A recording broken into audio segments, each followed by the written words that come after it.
Hello my future toppers, मैं हूं आपकी अंजलि मैम और आप सबका एक बार फिर जोश के साथ स्वागत है टेस्टवाइजर पर। पिछले पार्ट में यानी पार्ट 6 में मिस्टर ब्रेथमिथ की क्लास ने स्टेज पर एंट्री मारी थी। मिस जोसेफ ने एक शानदार इंट्रोडक्शन दिया था और पॉटर ने अरिथमेटिक पर बोलना शुरू किया था। अब इस पार्ट 7 में हम देखेंगे कि बाकी के स्टूडेंट्स ने क्या क्या गुल खिलाए। और मैं आपको पहले ही बता दूं, एक स्टूडेंट तो पूरी महफिल ही लूटने वाला है। तो चलिए शुरू करते हैं। सबसे पहले पॉटर, जो वेट्स एंड मेजर्स पर बोल रहा था, अपनी बात को आगे बढ़ाता है। वो किलोग्राम और पाउंड, मीटर और फुट के बीच के रिलेशनशिप को समझाता है और फिर एक बहुत ही गहरी बात कहता है। वो कहता है कि पूरी दुनिया में यही 2 मेथड्स इस्तेमाल होते हैं और ये इस बात का सिंबल है कि अलग अलग देशों के लोगों के बीच ग्रेटर अंडरस्टैंडिंग यानी बेहतर समझ बढ़ रही है। देखा, अरिथमेटिक जैसे बोरिंग सब्जेक्ट को भी उसने ब्रदरहुड ऑफ मैनकाइंड की थीम से जोड़ दिया। हुनर हो तो ऐसा। नेक्स्ट आते हैं सपियानो, जो नेचर स्टडी पर बोलते हैं। वो पेस्ट्स यानी कीड़े मकोड़ों के बारे में बात करते हैं जो फसलों को बर्बाद करते हैं, जैसे गेहूं पर ब्लैक रॉट, कॉटन पर बोल वीवल और आलू पर कोलोराडो बीटल। लेकिन वो सिर्फ प्रॉब्लम नहीं गिनाते, वो बताते हैं कि कैसे अलग अलग देशों ने मिलकर इन कीड़ों के बिहेवियर और ब्रीडिंग हैबिट्स पर रिसर्च की है और धीरे धीरे इनके खतरे को कम कर रहे हैं। Again the theme is international cooperation. इसके बाद बारी आती है ज्योग्राफी की, जिसे मिस पेग और जैक्सन ने आपस में बांट लिया था। पहले जैक्सन बोलते हैं। वो मिनरल डिपॉजिट्स और वेजिटेबल प्रोड्यूस यानी खनिज और फसलों की डिस्ट्रीब्यूशन के बारे में बताते हैं। वो समझाते हैं कि कैसे एक देश जो एक चीज़ में अमीर होता है वो दूसरी चीज़ में गरीब हो सकता है और इसी वजह से देशों के बीच इंटरचेंज और इंटरडिपेंडेंस यानी आदान प्रदान और एक दूसरे पर निर्भरता ज़रूरी हो जाती है। फिर मिस पेग आती हैं। वो ज्योग्राफी के ह्यूमन एस्पेक्ट पर फोकस करती हैं। वो पोस्ट वॉर वर्ल्ड यानी युद्ध के बाद की दुनिया की प्रॉब्लम्स के बारे में बात करती हैं, जैसे लोगों के लिए खाना, कपड़ा और घर की समस्या। वो उन हज़ारों रेफ्यूजीज़ का भी जिक्र करती हैं जिनके पास न देश है न घर, और वो UNICF जैसी संस्थाओं के काम की भी तारीफ करती हैं। उनकी स्पीच बहुत ही इमोशनल और इम्पैक्टफुल थी। अब तक सारी प्रेजेंटेशंस बहुत अच्छी थीं, बहुत इन्फॉर्मेटिव थीं, लेकिन अब आने वाला था show stopper. Fernman as usual had a trump card up his sleeve. To have a trump card up one sleeve एक इडियम है जिसका मतलब है एक ऐसा सीक्रेट प्लान या एडवांटेज होना जैसे आप आखिर में सबको सरप्राइज कर दो।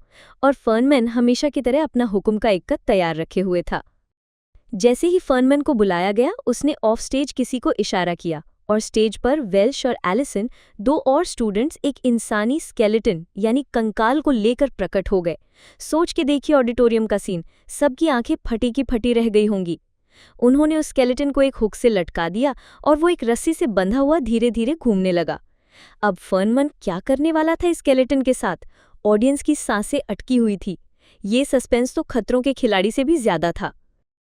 इतने सारे स्टूडेंट्स, उनके सब्जेक्ट्स, उनके प्रेजेंटेशन के पॉइंट्स, बोर्ड एग्जाम में ये सब याद रखना मतलब लोहे के चने चबाना। पर चिंता क्यों करते हो जब टेस्टवाइजर है आपके साथ? आपकी हर पढ़ाई की मुश्किल का परफेक्ट इलाज है www.testwiser.com। यहाँ आपको इस चैप्टर के हर पॉइंट की आसान explanation, PYQs, DPPs, test series, video lectures, सब कुछ मिलेगा। बोर्ड एग्जाम हो या MHT, CET, JEE, नीट जैसा कोई भी एंट्रेंस एग्जाम, टेस्टवाइजर पर आपको कंप्लीट प्रिपरेशन पैकेज मिलता है। और हमारे फ्री व्हाट्सएप और टेलीग्राम टॉपर स्टडी ग्रुप्स को ज्वाइन करना तो बिल्कुल मत भूलना, लिंक नीचे डिस्क्रिप्शन में है। यहाँ डेली अपडेट्स, नोट्स और डाउट सॉल्विंग चलती रहती है। चलिए अब देखते हैं इस सेक्शन से बोर्ड एग्जाम में क्या क्वेश्चंस बन सकते हैं। ये सेक्शन लॉन्ग आंसर क्वेश्चंस और describe in your own words type questions के लिए बहुत इंपॉर्टेंट है। How did Potter relate the topic of arithmetic to the theme of the presentation? What was the contribution of Sapiano to the Students' Council report? Describe the joint presentation on geography by Miss Peg and Jackson.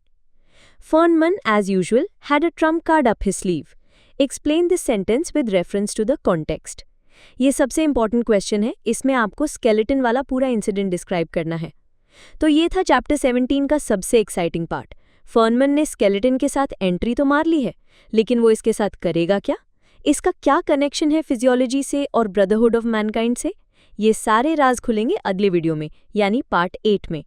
तो जल्दी से टेस्टवाइजर channel को subscribe कर लीजिए, इस video को like कर दीजिए और बेल आइकन को प्रेस कर दीजिए ताकि आप ये थ्रिलिंग सस्पेंस मिस ना करें। और कमेंट करके बताइए आपको क्या लगता है फर्नमन इस स्केलेटन के साथ क्या करने वाला है? मिलते हैं नेक्स्ट पार्ट में। तब तक पढ़ते रहो और आगे बढ़ते रहो with Testwiser. Bye bye and take care. www.testwiser.com. Testwiser is a digital learning platform designed for students to prepare for board and competitive exams, offering chapter-wise tests and full-length mock tests. Study material like video, PDF notes, DPP, MCQ, theory, and most important, Maharashtra engineering admission counseling across multiple domains.